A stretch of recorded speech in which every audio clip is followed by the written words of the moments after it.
एक बार की बात है, एक किसान अपनी परिवार के साथ एक छोटे से गांव में रहता था।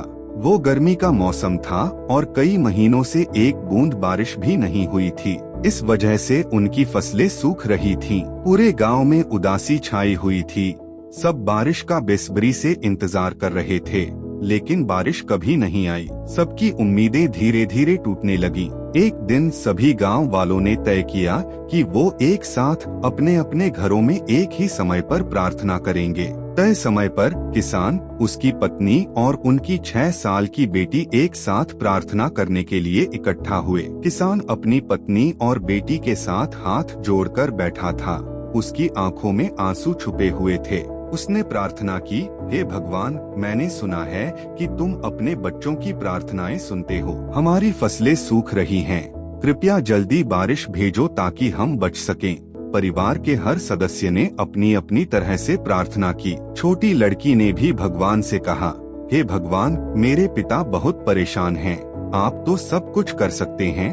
कृपया हमारे गांव में बारिश करा दो। कुछ समय बाद जब प्रार्थना खत्म हुई, किसान अपने खेतों की ओर जाने के लिए उठ गया। उसे जाते हुए देखकर लड़की, बापू आप कहाँ जा रहे हैं? किसान ने जवाब दिया, मैं खेत जा रहा हूँ कुछ काम करने। लड़की जल्दी से अपने बाप की तरफ दौड़ी और बोली, रुको, मैं भी आपके साथ चलूंगी। वह अंदर गई और एक छाता लेकर आई। बाप ने छाता देखकर पूछा, तूने ये छाता क्यों लिया? सूरज तो पहले ही ढल गया है, शाम हो गई है। छोटी लड़की बोली, बापू, हमने अभी भगवान से बारिश की प्रार्थना की है।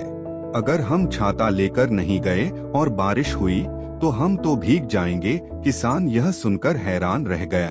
उसकी बेटी की बातें सुनकर वो उसकी श्रद्धा पर हैरान हो गया। उसने आसमान की ओर देखा, वो साफ था और कहीं भी बादल या बारिश का कोई निशान नहीं था।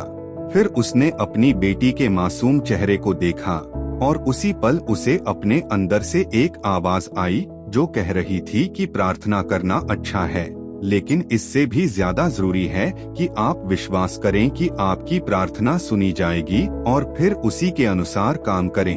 किसान ने अपनी बेटी को गोद में उठाया, उसके माथे पर किस किया और छाता थामे हुए खेतों की ओर चला गया।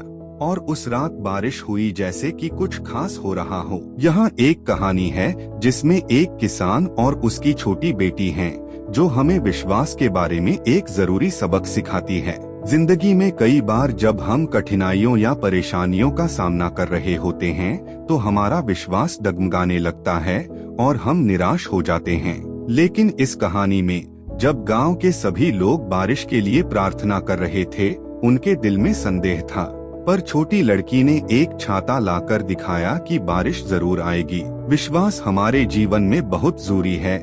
यह हमारे सपनों और लक्ष्यों की नींव बनाता है।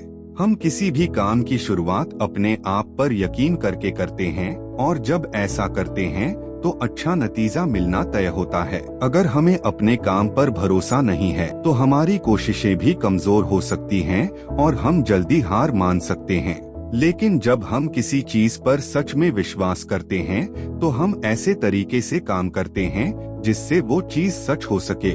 विश्वास हमारी क्रियाओं को बढ़ावा देता है और हमारी क्रियाएं नतीजों की ओर ले जाती हैं। अगर हम अपने लक्ष्यों को शक के साथ देखते हैं तो हम जरूरी मेहनत नहीं कर पाते या मुश्किलों के सामने हार मान लेते हैं। लेकिन जब हमारे पास आत्मविश्वास और विश्वास होता है तो हम ज्यादा मजबूत और लगातार बने रहते हैं, जिससे हमारी सफलता की संभावनाएं बढ़ जाती हैं। यहाँ पर एक बात साफ है कि हमारी जिंदगी में सफलता का एक बड़ा हिस्सा हमारी आस्था में छिपा होता है। जब हम बीमार होते हैं और दवा लेते हैं तो सिर्फ दवा ही नहीं होती जो हमें ठीक करती है, बल्कि ये विश्वास भी होता है कि दवा हमें ठीक कर देगी। अगर इस विश्वास की कमी हो तो दवा भी असर नहीं कर पाती। इसी तरह जब हम प्रार्थना करते हैं तो हमारी प्रार्थना में हमारी आस्था बहुत महत्वपूर्ण होती है। जब हम पूरी विश्वास के साथ प्रार्थना करते हैं तो चीजें हमारी इच्छाओं के मुताबिक बदलने लगती हैं। ये कहानी हमें याद दिलाती है कि खुद पर, अपने लक्ष्यों पर या अपनी प्रार्थनाओं पर अडिग विश्वास रखना बहुत जरूरी है, क्योंकि यही विश्वास हमें वो परिणाम दिला सकता है जो हम चाहते हैं। विश्वास सिर्फ इतना नहीं होता, यह सब सबसे अच्छे की उम्मीद करने के बारे में नहीं है, बल्कि इस बात पर यकीन करने के बारे में है कि सबसे अच्छा होगा। केवल वही लोग जो खुद पर और अपने सपनों पर विश्वास करते हैं, अपने लक्ष्यों को हासिल करते हैं। इसलिए खुद पर विश्वास करो और तुम वो सब कुछ हासिल कर सकते हो जो तुम चाहते हो, क्योंकि अडिग विश्वास ही वो चाबी है जो तुम्हारे सपनों का दरवाजा खोलती है।